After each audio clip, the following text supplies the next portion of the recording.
शाम प्राची टीवी पर सीरियल देख रही होती है, तभी उसकी सास वहाँ आती है। अरे सीरियल में तो ऐसे मग्न है जैसे आज रात का खाना पड़ोसी आकर बनाएंगे। मुझे पता ही नहीं था आपने अपने बेटे की शादी पड़ोस में भी की हुई है। हैं? मतलब? मतलब इस घर में सारा काम बहू ही करती है, आप तो सिर्फ खर्राटे मारती हैं। अच्छा जी, फिलहाल तो तुम आराम फरमा रही हो, चलो जाओ, ये मेरे टीवी देखने का समय है। आहा, इसीलिए मुझे भगाया जा रहा है। सॉरी, अब तो बिल्कुल नहीं जाऊंगी। प्राची की इस बात पर दोनों सास बहू के बीच टीवी रिमोट के पीछे बच्चों जैसे छीना झपटी शुरू हो जाती है, जिसके बीच श्लोक भी काम से घर वापस आ जाता है। आज मेरी चूहे बिल्ली की जोड़ी किस बात पर झगड़ रही है? अरे तेरे बीवी मुझे टीवी ही नहीं देखने दे रही। अरे तुम्हारी मम्मी मुझे खाना बनाने के लिए फोर्स कर रही है। अरे वाह, ऐसे बेतुके रीजन पर तो बच्चे भी झगड़ा नहीं करते। अरे मुझे कुछ मत बोल, सब इसने ही शुरू किया है। हाँ हाँ, जैसे आप तो बहुत दूध की धूली है ना। अरे बस दोनों चुप। प्राची जाओ, खाने की तैयारी करो, और माँ तुम छोड़ो, तुम्हें क्या बोलूं, शांति से अपना सीरियल देखो, मुझे दोबारा लड़ने की आवाज सुनाई नहीं देनी चाहिए। ऐसा बोलकर श्लोक वहाँ से चला जाता है, जिसके पीछे पीछे प्राची भी कुछ न कुछ बड़बड़ाते हुए रसोई में चली जाती है। हाँ हाँ, सासू जी को तो कुछ बोलेंगे ही नहीं, बस मुझ पर ही हुक्म चलता है, खाना बनाओ, जैसे मैं इनके घर में खाना बनाने के लिए आई हूँ। इसी तरह शाम बीतती है और रात को श्लोक और प्राची की सास खाना खाकर सोने चले जाते हैं, लेकिन प्राची गुस्से में कुछ खाए बिना काम में ही लगी रहती है। इस घर में किसी को घंटा फिक्र नहीं पड़ता, मैं खाऊं या भूखी रहूं। प्राची कुछ देर के लिए रसोई से बाहर जाती है और जैसे ही वापस आती है तो वहां दूध का भरा ग्लास देखकर हैरान रह जाती है।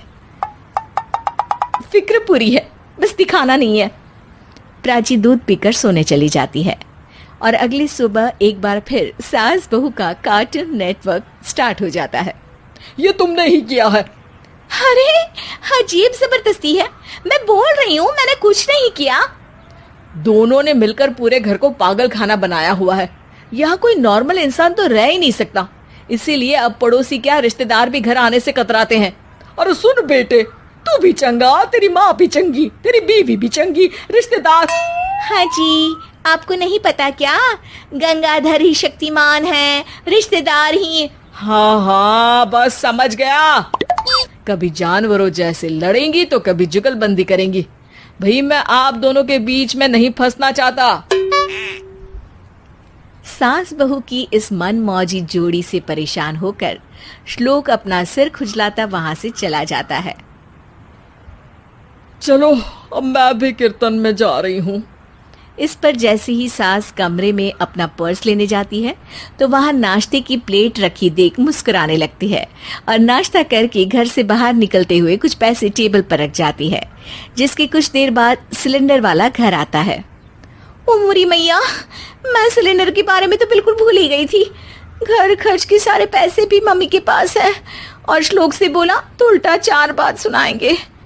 प्राची ये सोच ही रही होती है कि अचानक उसका चेहरा चमक उठता है और वो घर में आकर इधर उधर देखने लगती है। तभी उसकी नजर टेबल पर रखे पैसों पर पड़ती है, जिन्हें वो सिलेंडर वाले को दे देती है। ये सब श्लोक देख लेता है। अच्छा बेटे, इतना बड़ा घोटाला, सबके सामने मैं तेरी दुश्मन और पीठ पीछे तेरी मेरी यारी।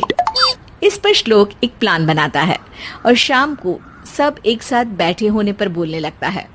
माँ, तुम दोनों की बहुत लड़ाई होती है, इसलिए मैं सोच रहा हूँ कि प्राची को उसके घर छोड़ाऊं, इससे वो भी खुश रहेगी और तुम भी। अचानक श्लोक की ये बात सुनकर सास बहू शौक से उसकी तरफ देखती हैं। अरे ऐसे कैसे घर छोड़ाओगे, मुझे कहीं नहीं जाना। अरे तुमने बोला नहीं पर मैंने सुन लिया, तुम्हें मम्मी के साथ रहना अच्छा नहीं लगता, मुझे पता है। अरे वो अरे, जब बहू खुद कुछ काम बोले तो वो तुझे सुनता नहीं, और अब जो इसने बोला ही नहीं वो तू समझ गया। जब उसे नहीं जाना तो फिर जबरदस्ती क्यों कर रहा है? अच्छा, फिर आपको मौसी के घर छोड़ाता हूँ, बस अब आप दोनों एक घर में एक छत के नीचे नहीं रह सकती। मैं इस टॉम एंड जेरी की जोड़ी को और नहीं झेल सकता। है? ऐसे कैसे नहीं रह सकते? तुम्हें इतनी दिक्कत है तो तुम्हारा बोरिया बिस्तर पैक कर देती हूँ, लेकिन मम्मी जी कहीं नहीं जाएंगी। बिल्कुल यही सुनना था मुझे। अगर दोनों में इतना ही प्यार है फिर हर वक्त ये लड़ाई का नाटक क्यों करती हो? देखा मैंने कैसे माँ किचन में दूध रखती है और तुम उनके लिए कमरे में नाश्ता रखती हो, और कैसे वो पहले ही तुम्हारी दिक्कत समझकर घर में पैसे रखकर बाहर जाती है। अरे भाई, इतना ड्रामा तो डेली सोप में भी नहीं होता जितना तुम दोनों ने इस घर में फैलाया हुआ है।